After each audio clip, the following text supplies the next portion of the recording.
ఎన్ని రోజులు పడుతుంది? 20-25 30 డేస్ లోపల 30 డేస్లో ఉంటుంది. ఇప్పుడు నాటి నుంచి నారుతో కలిపి 4 నెలలు సార్. 4 నుంచి 4 నెలలు. ఇప్పుడు కూడా నారిస్తారా?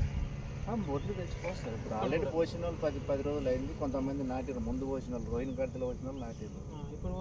ఇప్పుడు పోసిన వాళ్ళు ఇంకొక 15 డేస్ అయితే నాటుతారు. వాళ్ళు నాటుతారు. 15 డేస్